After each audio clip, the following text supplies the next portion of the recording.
From College Station, Texas, pursuing an engineering degree to stepping onto one of the biggest stages in America, his warm country charm and pop tone, coupled up with dazzling yet authentic performances, displayed heart and skill, but what also left a lasting impression to the coaches and adoring fans. My next guest is considered by most as not just a great student of music, but an identifiable, bright, and a star who's now ready to take the world by storm. Joining me to talk about that and more is NBC's The Voice Season 28 champion, Aiden Ross. Aiden, welcome. Congratulations, first of all, on winning The Voice. Tell me about life after The Voice. What's happening? What's the latest? Give the scoop here. Man, it's just like sips at a time, like to have been on the show, to have won the show is it's such a full circle, like surreal moment for me. Having watched the show since season one, I was 6 years old when season one came out, watching that with my family in my living room, to being on the show that I've like dreamed of being on, but didn't know I ever would really be on, to winning it, is crazy. Right now the next steps really are just like spending time with family. It's the holidays, but also some music's coming really soon. I have a single that's going to come out over the next month, and some videos coming out regarding that I'm super excited to show everybody. I think people are going to love it. I think it shows who I am really well. Perfect. Well, I mean, I want to go from the beginning here. From your blind auditions to the finale, the whole journey as overall. Let's talk about that. Hmm. I really want to because it's interesting how everybody when I was looking up some of your performances from The Voice, and one performance that people were talking about was "The Love in the Dark" by Adele. I can't love you in the dark. It feels like we're oceans apart. Tell me about that specific performance. Why was that the performance that people feel that was the identifiable moment that you were going to win The Voice? I think it says a lot, like a bit, like just like the four coaches turning their chairs as soon as they did. Like I literally said, "Take your eyes off of me so I can leave." It's hard to do it with you watching me, and then there were four chairs turned. Like I didn't even have a chance to get to the pre-chorus. Um, and that was such a crazy moment for me, to just like to be singing such a heart-wrenching song, but also be like the happiest I've ever been. That was such an emotional contrast. But also like I think it proved something to myself and to the world that day, like the way the coaches were like fighting over me. That was crazy because it's four legends in front of me that I'm like, I can't believe are even real. Like seeing Snoop Dogg in person is insane. Um, but like for them to be like advocating for themselves, to for me to be on their team, like prove something to me that like music isn't just something I love, but it's like the thing I'm meant to do. And I think that's really what the world saw too that day. It was a really special moment for sure. Absolutely. Well, I mean, talking about sort of like music as a whole in terms of your career, I know that, you're pursuing engineering, whatever you're trying to get a degree. What's the plan here? Are you planning to take some online classes? Because I've heard in an interview recently that you said you're sort of planning to do something like that, take one or two online classes, while also balancing the music aspect of your career too. Tell me about more about that. Yeah, man, absolutely. I'm gonna do as much school as I can while being absolutely sure that I'm giving everything to music. If I'm not able to give everything to music, then I'm gonna do less school, to the point of where I'd literally be willing to drop out. Like I'm ready to do this music thing. It's less about school is less about a plan B for me and more so about what an opportunity it is to get an education, to learn, to stimulate my brain doing something outside of music as much as I love it. I think it's just really good. I think everybody who has the opportunity to should do it. Education's super important. So it's more so that focus, but definitely music is me now. That's interesting. That's a really interesting point that you just made there. Music is me.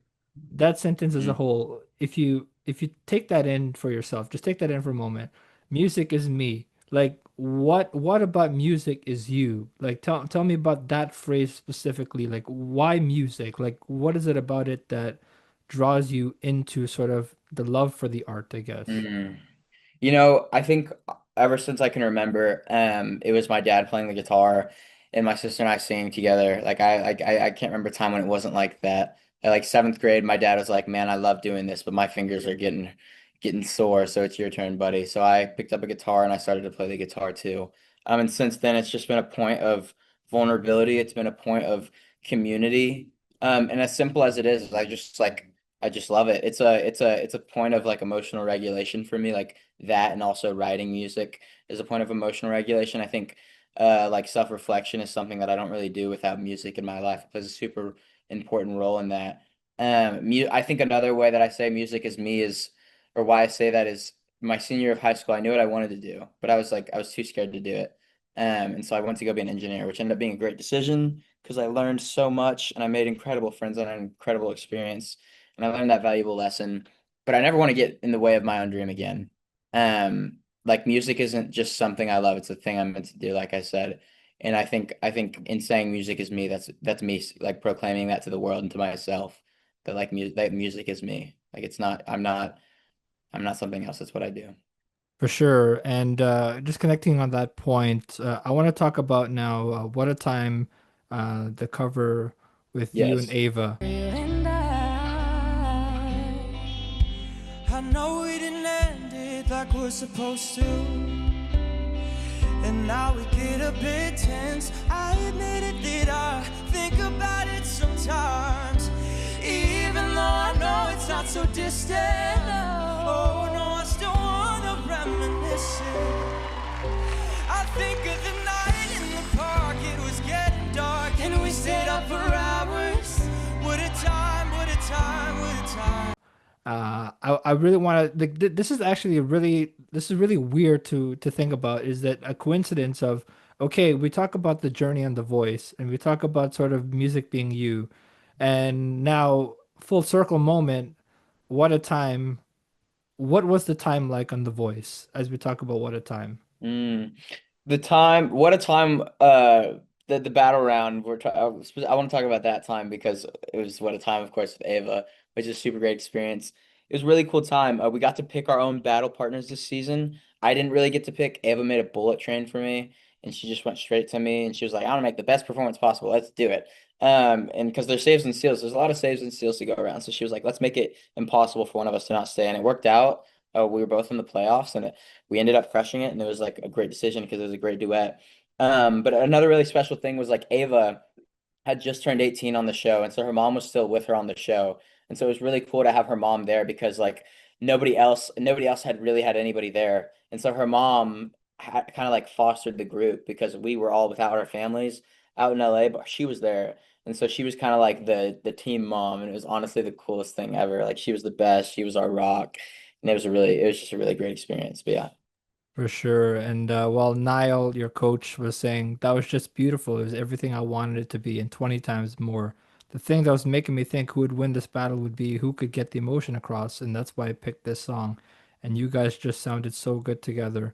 So talking about Niall Horan, what was sort of his advice to you, sort of going through to the finale and then ending up winning it all? What was the advice he gave you before even taking the stage for the finale? Before taking the stage for the finale, some things that he taught me was, from a music standpoint, was that the heartbeat of the song is everything. That like that because when you're on a show like this and you have 2 minutes to essentially give everything you can, it's really easy to like do all these big runs and do all these high notes and stuff like that. But the heartbeat of the song is the anchor, and that's what's gonna move people. And like that's why we do what we do, whether you're moving people in a happy way or in a vulnerable, sad way that makes them feel seen. Like we just the emotion is everything. And so it really helped me like it's not that I shouldn't do the runs or the big notes, it's that I should do them within context of a song. Like there's a time and place for them. So just challenging me to really navigate that and to be intentional with what I'm doing. He really helped me with that. Another thing that he really changed my perspective on was since he's from the X Factor, he had experience being on a show. And so he was really able to just give me advice and being like, look, man, like you're never gonna have this time again in a sense of like you will never be on The Voice with these people singing these songs in this exact moment ever again. So like enjoy it, love what you're doing and have fun doing it. And like what's gonna push you over the edge, what's gonna win you this show is literally just having fun and loving what you're doing. Like that people are gonna see that. I mean, I think that's ultimately what pushed me over the edge. Absolutely. Well, I mean, Niall was t talking about sort of you just being a master class of being on The Voice and picking the right songs and making great choices. Now, just talking about sort of the music aspect now, like future music. Let's talk about. Um, Talking about making great choices. Like, how do you choose the records that you want to make? What is the vision behind that? Because I'm curious. And Mm. the second question I want to follow up with, but just if you could answer that question first, that would be good. Okay, perfect. Yeah, I think for me, I love to perform. I'm a performer and a vocalist and a singer and all that jazz, but I'm also a writer. Like I have a lot of original music that I just haven't had the opportunity to get produced yet. I have a song that's gonna come out over the next like couple of weeks that I'm extremely excited about that perfectly shows my artistry. That I think people are really gonna love. I'll have some videos coming out about that soon that I'm super excited about. And like how I like discovered my artistry and how I found that was literally just writing music and figuring it out and seeing what I like and like how I speak and like what emotional perspectives I channel and reflect on and just like what music I listen to. Like I love Olivia Dean and Lizzie McAlpine. They're wonderful artists. They're killer. I love Daniel Caesar. And so like my music kind of has little different like sprinkles of all of them in it. And it has sprinkles of myself and like my loved ones in my life. Like it's all just one big. There's no blueprint to this thing, right? Like artistry in all facets, even outside of music, is there's no blueprint, right? Which is really cool and really fun. But it's very authentic. There's something really honest about my music that I'm excited to show people. Absolutely. Well, I mean, there was a few contestants on the show this season that really caught my eye. You know, there's yourself obviously winning The Voice, and then there was Mindy Miller, Aaron Mm, Nichols. Aaron hmm Nichols for specifically, I just fell in love with because I thought like he was like sort of like Chris Stapleton-esque, hmm the way he delivered the songs he performed, and everything about him just spoke like he is a true artist. Like he was meant to do this as a career. And talking about like doing this as a career, my second follow up to that question was, you know, as artists who go on big talent shows like this, you know, there are very few artists that go on, you know, The Voice or AGT, let's say for specifically, that go on these shows and they end up winning it. Then they falter and nobody knows what's happening with them. What is their career? What's their status? What's happening?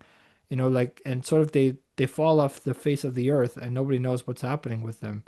And so I want to. This is an important question. I feel I really want to get to know this, but how do you sort of balance that mindset of being consistent and being relevant and staying in sort of the focal point of sort of the attention of winning the voice, but also now maintaining your career going forward. How do you perceive that?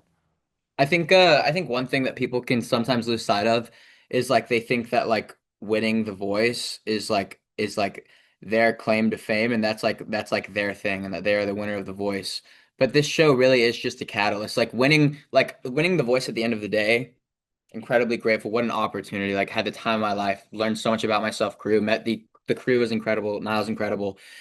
But the label of winner of the voice isn't my claim to fame. Like my success story. My success story is me and my music and who I am to my core. And so I think that's something that I'm going to lean into and not putting the show behind me, but being like, what a chapter of my life this was. Like guys, like remember this chapter of my life because it's a piece of me, but it's a piece of me. It's not who I am. I am not just the voice, you know? Like that's just a piece of it. But I also have original music, and that's another thing, is just being prepared and making the most of this moment. Like I'm really excited to show people this music. And that like I'm not just a karaoke singer, but I'm an artist. That's what I wanted to do in all my performances too. Like, and I tried my best to do it, and I think I did a pretty good job of just like how can I not change the song too much and like respect the original artist while also showing my own artistry and that like I'm not just a karaoke singer, but I'm a writer and I'm an artist and I'm a musician.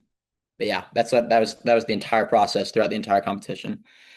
For sure. And I'm just really curious about this too, because just making a good point there about karaoke singer versus being an artist. What difference do you see in that? Like what's your perception on that aspect of it? I think I think an artist is just a little bit more like insightful. Like an artist is able to like sing a song that's another person's and it sound authentic to them. Like I think one of the best compliments I keep receiving on this show that like means the world to me is people tell me, it sounds like you wrote that song. Like it sounds like that's your song. And that compliment means absolutely everything to me because then it sounds like I gave the song a new refreshing sound, or I gave something that was authentic to me while also keeping the integrity of the original. But yeah.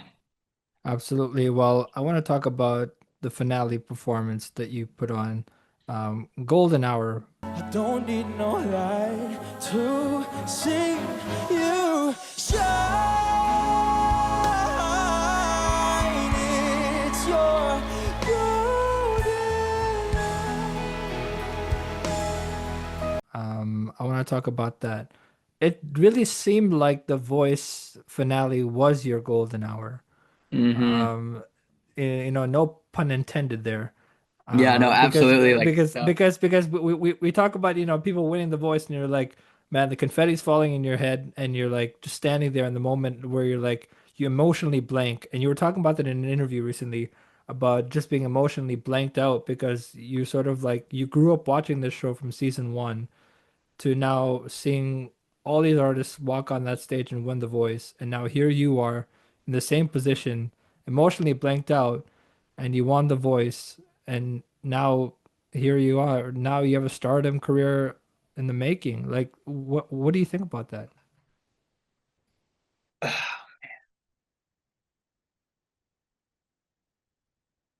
I think like it's again, it's just like it's such a full circle moment for me. Like literally just like from being like 6 years old, I was six when the first season came out, like watching in the living room with my family. And to like be here now, like to have been on the show, to have won the show, like it's a chapter of my life that like I'll never forget, but I'm so excited for what's ahead. For sure. And talk about what's ahead. The winner takes it all. knows the winner takes it all. Loser has to fall. It's simple and it's plain. So why should I complain? The winner takes it all.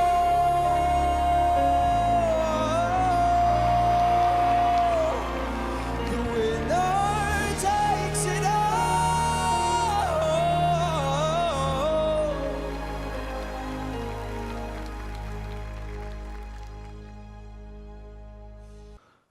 The winner did take it all. The winner of The Voice is Aiden Ross.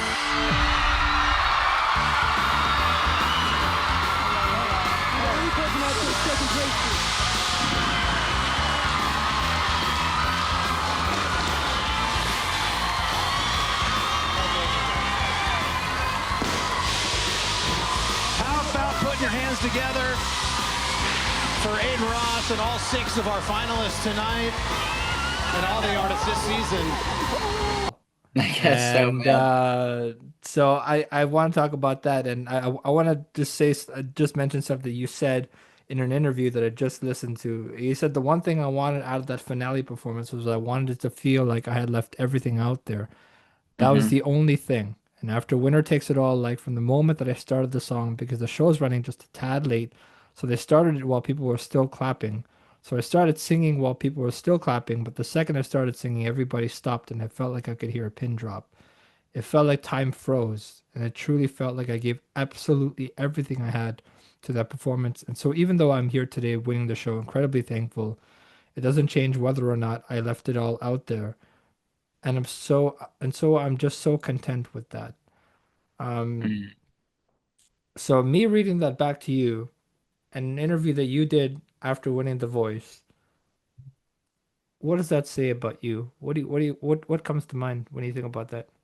I'm just like, I'm literally just like, yeah, like absolutely, that's absolutely how it was. That's absolutely how it felt. Like that moment with Winner Takes It All was such a special moment. Like the show was running behind and the crowd was cheering and my click started and I had to sing, but it was a cappella. It was a cappella. That's the thing. The song started with just me and my voice and the lyrics of the song. And I think that really like pulled everybody in. I think it pulled me in. Um, and it was really just like the start of the story. And like the silence in the room was actually like electrifying. Like the silence was loud. Like it almost hurt my ears. It was so loud. Um, but like what a special moment. Like even just like thinking about it now. Like still again, I'm still taking it all in. Like wow. Yeah, I certainly feel that. I still certainly feel that you're still trying to come to terms with I just won the voice. Yeah. Like you look like you're still in a state of shock where you're like I'm dumbstruck. it's like anybody that's won a championship before and you wake up the next morning you'd be like I'm a champ. Yeah. I just won the biggest thing, that I've ever won. Hmm. And I've dreamt of this moment. I've been sitting on the couch with my family watching that show for how many years, and I saw countless artists walk through that stage and win the whole thing. And now I'm standing with them on that stage, winning the voice, just like the others that I grew up watching. No, it's like A yeah. childhood dream, will I say? No, absolutely 100%. Since I was six, man, watching the show, my family and I, we watched Songland on NBC. Like we love music and we love singing, like all of us. And I just really love it. Like it was so crazy. Like my conscience had never experienced anything close to what it was like being on a stage with six other people in front of that many people live. My like that is not like a like imagine explaining that to someone like back in the Roman Empire. You know what I mean? Like that is like an experience that like I had always seen but never truly experienced, and it was so bizarre to really be in the moment. But an incredible experience it was though. Yeah. Yeah, well, I mean, that's so crazy that you say Songland because I love that show. I watched that show as well. I just think it's so interesting the way that these artists that come on this show and then these other like basically like people who don't know what Songland is basically Shark Tank for singer-songwriters is the best way you can put it. And so they go on the show and they pitch their song that they wrote for that artist and that artist decides to, okay, well, do we want to change it? How do we change it? How do we make it a song like they would sing? And I remember BB Rexa was there the one episode, and she was doing the song for the Olympics. And she says that that song was so good, but it didn't knock me. It didn't punch me in the face. I want something that punches you in the face, that makes you want to be like, I want to go faster, I want to go stronger. It makes you want to feel it. And I felt like the winner takes it all performance was sort of that thing where it knocked you right in the face and you'd be like, that's me. I'm about to win the voice. Watch out. Um, so just wrapping up here, I just want to like just talk about like this whole experience. Like tell me about what you'll remember from this experience. What is it? What specifically will you remember? I think what I'm going to take away is like for starters, just the relationships I've made with the staff, with Niall, with Snoop, Michael, and Reba, with the contestants, like the family, the new connections. At the end of the day, that I've made, the networking has been incredible. The connections I've made have just been like out of this world. Like I'm so thankful to this show. And I think one thing that I want to hold on to is um, my senior year of high school, like I knew what I wanted to do, but I was too scared to do it. Like I went to go be an engineer, which was incredible, and a great experience. I'm glad I did it. But this show was everything for me. Like from the moment I first sent in an audition online, like a candle was lit, and then it turned into a flame, and that flame became a fire, and just began to burn brighter and brighter. And now we're winning the show. And like win or lose, like I'm so thankful I won. But like winning wasn't what I needed to know that music was the thing I meant to do. Like I just needed this experience to tell me that. But yeah, Well, it seems like you feel validated now that you've won this show, I do. and it's crazy that you say that you didn't need this show to sort of really like winning the show wasn't really your validation, but like just being on the show in general just seems like you've now found that validation that this is what I'm meant to do. Exactly. And so as we're wrapping up here, I just want to say, thank you so much for taking the time to do this, man. Like I've had how many people and my family and friends, they watch my podcast and they'd be like, "Man, you got him on the show. You got these voice winners on the show. How do you do it?" I'm like, "Man, I just have the connections and people like yourself that are willing to take the time to do this. So thank you, man, for doing this and congrats." Of course, man. I'm thankful to be a part of this, man. This is super cool. Well, that concludes our time together. Thanks to my guest Aiden Ross. To find out more how you can connect with him, well, connect with him through socials. And remember, you can find my show wherever you get your podcasts. And you can also follow me on all social media platforms. Thanks, and we'll see you next time.